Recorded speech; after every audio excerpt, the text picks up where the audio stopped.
Hello, this is Chef John from foodwishes.com with shrimp Fra Diavolo. That's right, we're making what translates to shrimp Brother Devil, which you have to admit is a pretty cool name. And not only is this what I think an incredibly delicious shrimp recipe, it's also another test using the new editing software, and I'm only mentioning that in case you notice any weirdness on the audio or the video.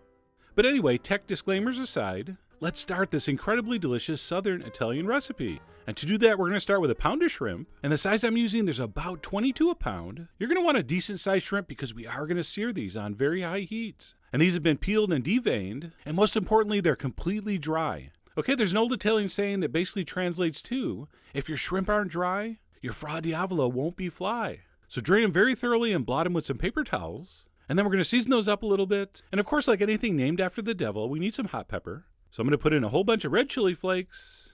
And then I'm going to cheat a little bit and add a second kind of chili flake, which is the Aleppo pepper chili flake, which you know I love.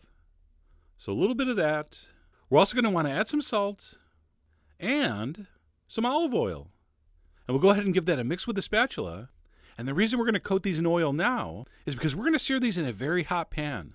And I think it actually works better having the olive oil on the shrimp than actually heating it in the pan first, okay? So what we'll do after that's mixed is pop that in the fridge while we preheat our pan. So we're going to put down a heavy skillet on the highest heat possible, and we're going to let that get hot. Very, very hot. And how we're going to test it's ready for the shrimp, if you put in a couple drips of water, the water doesn't evaporate. I mean, check it out. The water looks like mercury. So I'm not sure how that's possible. Probably has something to do with science. But regardless, that's how hot you need to get this. At that point, we're going to go ahead and take our shrimp out of the fridge and begin to sear it. And for a pan this size, you should be able to get the entire pound in there in one layer. And that's very, very key here. The shrimp must be seared in a single layer, in a single layer, in a single layer, in a single layer. So do not pile these on top of each other. And because that pan was smoking hot but dry, and the oil was actually on the shrimp, we're going to get a really, really beautiful sear. So we're only going to sear that first side 2 minutes, or until it's nicely brown like that. And then once all those have been turned, we're only going to give that other side 1 minute, at which point we'll turn off the heat and remove the shrimp to a bowl. And no, those are not cooked all the way, but that's what we want. Okay, we're going to finish these in the sauce at the end of the recipe. So just go ahead and reserve those in a bowl while we start our sauce. So let's go ahead and put our heat back on to medium and throw in some sliced onions along with a big pinch of salt. And we'll go ahead and cook those on medium until they just start to turn translucent and get a little bit golden. And by the way, do not wipe that pan out after you do the shrimp. All right, all those brown bits you see are just chili flakes and little remnants from the shrimp that caramelized onto the pan. And we totally want that stuff, okay? So we'll cook those onions for a few minutes stirring until they kind of soften up. And like I said, get a little bit golden brown. At that point, we're going to add a nice big pinch of dry oregano and some minced garlic. And we'll stir that in. And we're just going to cook that about a minute just to kind of take the raw edge off that garlic. And then we're going to go ahead and deglaze with a nice big glass of white wine. And please, use something nice. The old cliche is don't use anything in the pan that you wouldn't drink. And that really is a great tip, unless of course you enjoy drinking horrible, cheap wine. Then don't use that tip and get something nice. But basically any bottle of white table wine should work. And of course that wine's going to deglaze the bottom. And at this point we can raise our heat up to high, because we want to bring this up to a simmer.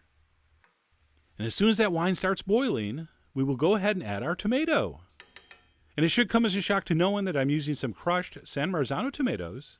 And seriously, you need to have some of those in your pantry, okay? But anyway, I'll remind you about that on the post. So we're going to stir in some tomato. Of course, we've switched to the completely normally sized wooden spoon, the official utensil of all Italian tomato sauces. And what we'll do as soon as that tomato starts simmering, we'll lower the heat to medium-low, and we'll simply cook this sauce for about 10 minutes, or until all those flavors meld together, and the mixture reduces and thickens slightly. So I'm going to guess and say about 10 to 15 minutes, but you decide. You are the boss of your Brother Devil sauce. But anyway, I went ahead and simmered mine for about 10 minutes on medium-low, stirring occasionally until it looked like this. And at that point, we're ready for the final phase of this recipe, which is to simply reheat the shrimp in the sauce. So let's go ahead and transfer our shrimp back into the pan along with any accumulated juices. Never throw away accumulated juices.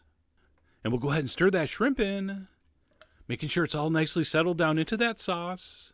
And then all we need to do is basically wait for that shrimp to heat through, which, because we've seared our shrimp ahead of time, is only going to take a few minutes. And I really can't give you specific times, but you'll test by checking 1 or 2 or 3 or 4 to make sure they're heated through. Okay? And once those shrimp are heated through, we're basically done, except we are going to finish with some fresh herb. So I'm going to throw in some freshly chopped Italian parsley and some sliced basil leaves. And we'll go ahead and stir that in. And at that point, we can turn off the heat and serve, but not before we taste for seasoning. Okay, so give this a little taste for salt. It should be plenty spicy enough, but if it isn't, you can add some more chili flakes or a little bit of cayenne if you're having withdrawal symptoms.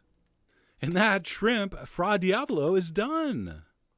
Now, generally, this is served on pasta, some kind of angel hair or linguine. But you know me, generally, I don't like to do what's generally done. So I actually went étouffée on this thing and served it over rice, which is my personal favorite. And that, my friends, is one spectacularly delicious spicy shrimp dish. It's a little bit sweet, it's a little bit hot, it's very aromatic.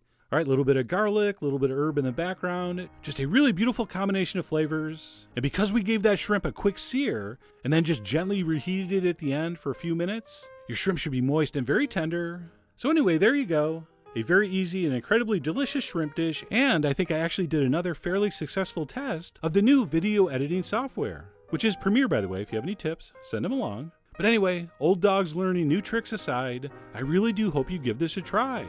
So head over to foodwishes.com for all the ingredient amounts and more info as usual. And as always, enjoy.